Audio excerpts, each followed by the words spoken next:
Selamat pagi kepada Bapak dosen dan teman-teman sekalian. Perkenalkan, nama saya Elizabeth Tampugolon, NPM 203631, mata kuliah Laboratorium Seminar Biblika, dosen pengampu Bapak Pendeta Dr. Sukanto Limbong. Di sini saya akan mempresentasikan hasil penelitian saya terhadap Mazmur 137 ayat 1 sampai 9 dengan judul Nyanyian Tuhan di Negeri Asing. Yang pertama, abstrak. Penelitian ini berupaya mendapatkan pemahaman tentang Mazmur 137 ayat 1 sampai 9, yaitu tentang nyanyian Tuhan di negeri asing. Teks ini akan menganalisa situasi dan peristiwa dalam Mazmur tersebut. Teks ini berbicara tentang bangsa Israel yang berada dalam masa pembuangan di mana mereka merasakan penderitaan serta penindasan oleh Kekaisaran Babilonia. Penulis mempunyai hipotesa bahwa peristiwa ini adalah bentuk ujian kepada bangsa Israel untuk menguji iman atau kepercayaan mereka kepada Tuhan meskipun mereka dalam situasi yang sangat berat. Teks ini menggambarkan akan peringatan penderitaan, sumpah setia, hingga kutukan atas bangsa Edom dan Babel. Kata kuncinya ada 3. Yang pertama nyanyian, Tuhan, dan Babel. Pendahuluan, Mazmur 137 ini dapat dibagi menjadi 3 bagian, yaitu ayat 1-4, ayat 5-6, ayat 7-9. Beberapa penulis menempatkan Mazmur 137 ini tepat pada waktu setelah kehancuran Yerusalem dan menjelaskan bayang-bayang trauma, dan penulis lain menjelaskan bahwa Mazmur ini adalah sebuah situasi di masa pengasingan. Rainer Albert mengatakan bahwa ada penekanan psikis yang dibuktikan oleh nyanyian pengasingan dalam Mazmur 137. Terdapat suatu kerinduan yang menyedihkan akan Yerusalem dan mereka berada dalam bahaya. Dalam teks ini ada perasaan tumpul yang digambarkan. Mereka tidak dapat mengubah situasi. Mereka dilingkupi dengan harapan besar akan balas dendam terhadap Babilonia dan sekutu orang Edom. Ketika penulis mencoba membaca teks ini, terdapat masalah yang muncul dalam benak penulis, diantaranya yang pertama, bagaimana bangsa Israel dapat menyanyikan lagu sukacita oleh orang-orang yang menyiksa mereka. Yang kedua, teologi apa yang muncul dari teks tentang nyanyian Tuhan di negeri asing. Adapun asumsi awal dalam penelitian ini ialah penderitaan menjadi proses pertumbuhan iman mereka kepada Allah. Landasan teori, etimologi dan terminologi. Yang pertama, nyanyian. Kata nyanyian dalam bahasa Ibrani adalah syir, merupakan kata benda maskulin. Nyanyian adalah bentuk puji-pujian atau nyanyian oleh penulis-penulis klasik yang disampaikan kepada para dewa sebagai pahlawan mereka. Dalam bahasa Yunani, nyanyian disebut humnos, dan terkadang para penerjemah Septuaginta memakainya sebagai pujian bagi Tuhan. Yang kedua, Tuhan dalam bahasa Ibrani disebut Yahweh, yaitu kata benda tunggal maskulin. Kata Tuhan merupakan nama diri Allah yang hidup seperti Elohim merupakan nama umum Allah. Yang selanjutnya adalah Babel, dalam bahasa Ibrani disebut Bavel, merupakan kata benda tunggal feminim. Dari terjemahan kata Babilonia Ban Ili, jamaknya adalah Ban Ilani, yang merupakan kata Sumer yang lebih kuno, Kadingira, yaitu pintu gerbang Allah. Kota Babel dibangun oleh Dewa Marduk menurut tradisi setempat dan dalam perjanjian lama. Kota tersebut adalah model suatu tempat dengan bahasa yang kacau, bisa dilihat di Kejadian pasal 11. Selanjutnya pengantar kitab. Kitab Mazmur atau Mizmor artinya adalah lagu atau pujian yang diiringi dengan alat musik gesek. Mazmur dalam bahasa Ibrani disebut Tehilim atau pujian yang mencakup 150 pasal meskipun terdapat ratapan dan keluhan. Kitab Mazmur ini yang disebut Tehillim merupakan suatu buku nyanyian dan doa yang dipakai dalam ibadat Yahudi. Kitab Mazmur ini digolongkan dalam kelompok Ketubim atau kitab-kitab lainnya. Kitab Mazmur ini digolongkan dalam kelompok Ketubim dan terdiri dari 5 bagian, yaitu kitab pertama Mazmur 1 sampai 41, kitab kedua Mazmur 42 sampai 72, kitab ketiga Mazmur 73 sampai 89, kitab keempat Mazmur 90 sampai 106, dan kitab kelima Mazmur 107 sampai 150. Kitab Mazmur ini juga disusun dalam bentuk puisi. Mazmur dapat dibagi menjadi 6 garis besar, yaitu pujian atau nyanyian, ratapan atau keluhan, baik komunal, masyarakat, dan individu, ucapan syukur, kerajaan, liturgi, dan hikmah. Seluruh Mazmur diarahkan kepada Allah sebagai suatu bentuk tanggapan, tindakan, dan perkataannya dalam kehidupan bangsa Israel. Maka tema-tema besarnya mengenai penciptaan, keluaran atau Exodus, masuk ke tanah Kanaan, kerajaan, dan perjanjian di Sinai. Gagasan para ahli. Yang pertama, Brookman mengatakan bahwa teks ini, Mazmur 173 ini ditandai dengan harapan. Akan tetapi, tidak mudah untuk dapat memasuki dunia yang penuh harapan tersebut dengan cepat, dengan membiarkan kesedihan dan tentunya harus mendapat tempat semestinya. Sehingga akan muncul pertanyaan, apakah bangsa tersebut mampu berada di Babel secara kolektif, menyuarakan pujian atau syukur kepada Tuhan di tengah masa-masa sulit atau penderitaan yang mereka alami. Yang kedua, Clark mengatakan bahwa teks ini disusun pada saat atau pada akhir pembuangan. Penulis Mazmur mungkin menjadi salah satu pemusik di bait suci yang dibawa ke Babilonia sebagai penghibur. Misalnya seperti Sanherib tentang pengepungan Yerusalem, menyatakan bahwa Hizkia mengirimnya kepada musisi pria dan wanita sebagai bagian dari upetinya. Hal ini menjadi masuk akal apabila pemazmur serta rekannya mengalami hal yang serupa juga. Metodologi di sini penulis menggunakan metode historis kritis yang terdiri dari 9 langkah. Yang pertama, kritik teks, kritik sumber, kritik redaksi, kritik sastra, kritik struktur, kritik bentuk dan sitz im Leben, tafsiran ayat, skopus, dan yang terakhir adalah teologi. Pembahasan kritik sumber berdasarkan pendapat dan gagasan para ahli, Mazmur ini kemungkinan berasal dari sekitar periode masa pembuangan, dan pemazmur tentunya mengalami peristiwa pembuangan itu sendiri. Mereka dikatakan baru kembali dari pembuangan. Dari sini muncul pertanyaan tentang apakah mazmur tersebut sebelum bait suci dibangun kembali atau sebelum pembangunan kembali tembok kota, yang tidak dapat dipastikan. Akan tetapi jika dilihat dari tradisi Yahudi, Mazmur 137 ini dinaikkan pada saat peringatan penghancuran Yerusalem. Kritik redaksi, Mazmur ini bertemakan tentang masa pembuangan di Babel. Beberapa ahli berpendapat bahwa teks ini tidak ada hubungannya dengan waktu penawanan. Orang Syria berpendapat bahwa teks ini bersifat nubuatan yang ditulis sejak zaman dan masa pemerintahan Daud. Beberapa orang juga berpendapat bahwa Mazmur ini ditulis setelah berakhirnya masa pembuangan. Toluk mengatakan bahwa nats ini disusun setelah mereka kembali dari penawanan, di mana mereka masih segar dengan ingatan akan penderitaan yang telah mereka alami.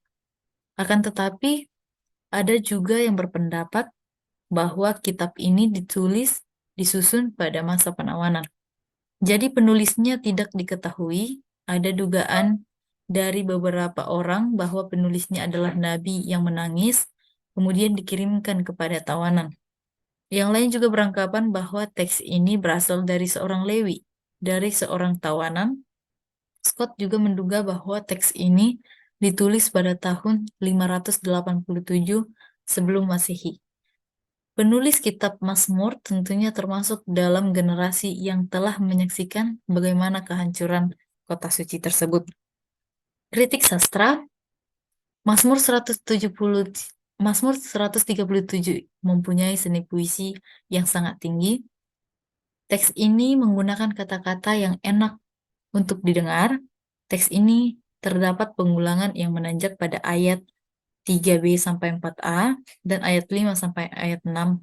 Teks ini mempunyai emosi yang sangat tinggi sekali dan terdapat kepedihan yang sangat mendalam di ayat 1 sampai ayat 4. Kemudian ada semangat dalam bentuk ungkapan cinta di ayat 5 sampai 6 dan benci di ayat 7 sampai 9. Mazmur 137 ini ditunjukkan dengan ratapan dan kutukan. Kritik struktur, teks Mazmur 137 ayat 1 sampai 9 terbagi menjadi beberapa bagian. Yang pertama, ayat 1 sampai 4 yaitu ingatan akan penderitaan di pembuangan di Babel. Yang kedua, ayat 7 sampai 8 sumpah setia. Yang ketiga, permohonan dan kutuk. Kata mengingat Sion di ayat 1b, 5a, dan 6b, dan kata sukacita merupakan dua kata kunci di bagian pertama dan kedua dari teks. Struktur hiastiknya yaitu sebagai berikut. 1a yaitu ayat 1 sampai 4, 1b yaitu ayat 5 sampai 6, 2b yaitu ayat 7, dan 2a yaitu ayat 8 sampai 9, dan yang menjadi porosnya adalah ayat 6b. Kritik bentuk dan sitz im Leben. Kekuasaan Babilonia sangat berpengaruh pada masa itu. Mereka mengalami penghinaan terhadap agama atau etnis, bahkan mengalami penderitaan dengan tindasan. Permasalahan yang dihadapi mereka adalah permasalahan kolektif atau komunal mengenai kehancuran Yerusalem, serta kesedihan karena mereka mendapat tindakan yang kejam, seperti pemenggalan kepala, mutilasi, bahkan pembakaran anak-anak kecil yang bisa menghilangkan seluruh generasi. Selama periode tersebut, bait suci dalam reruntuhan, kota Babilonia menjadi kota utama dari kerajaan Persia yang baru. Teks ini dimaksudkan menjadi hari ratapan. Dalam Zakaria 7 ayat 1 sampai 5, mereka memanjatkan doa agar Yerusalem serta penduduknya pulih kembali. Pemazmur menyampaikan permohonan kepada Tuhan agar membalikkan situasi tersebut. Kata pengasingan tidak selalu memiliki arti tinggal di luar bekas kerajaan Yehuda. Masyarakat yang tinggal setelah tahun 538 sebelum Masehi juga adalah berada di pengasingan dan bahkan setelahnya. Dan apabila mereka berada di bawah kekuasaan asing. Pengasingan bukanlah hanya sekadar sebuah tempat geografis, melainkan juga merupakan suatu kondisi pikiran keagamaan. Tafsiran ayat 1 sampai 3. Ayat ini menjelaskan tentang penderitaan yang mengerikan dari apa yang dialami oleh mereka. Bait pembuka ayat 1 sampai 3 menjelaskan bahwa pada saat itu kekaisaran Babilonia menindas sebagaimana dilihat oleh pemazmur. Dalam ayat 3, kata penyiksa dan penawan Babilonia disebut untuk menunjukkan perilaku yang tidak manusiawi.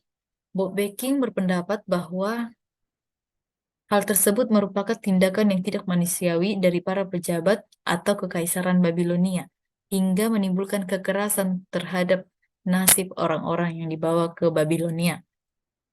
Ayat 4-6, ayat ini merupakan jawaban terhadap tuntutan yang cukup menyedihkan.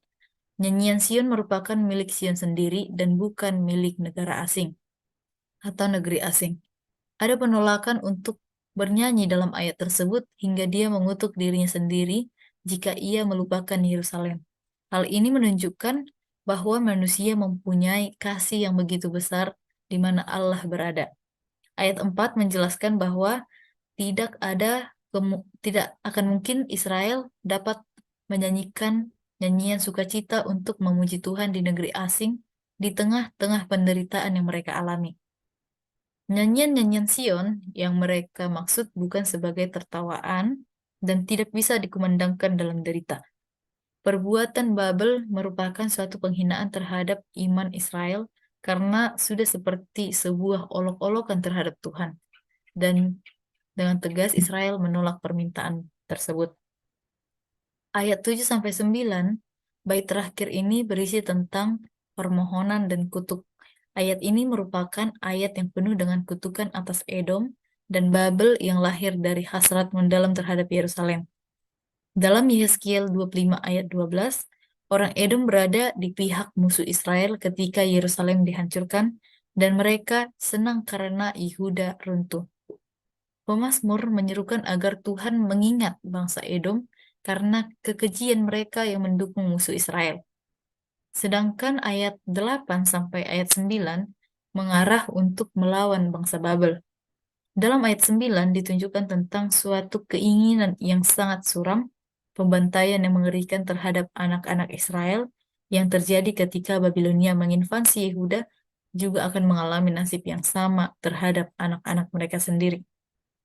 Skopusnya yaitu teks Mazmur 137 ayat 1-9 memperlihatkan bahwa penderitaan menjadi salah satu proses untuk pertumbuhan iman para umat Allah dan tetap setia kepada Allah.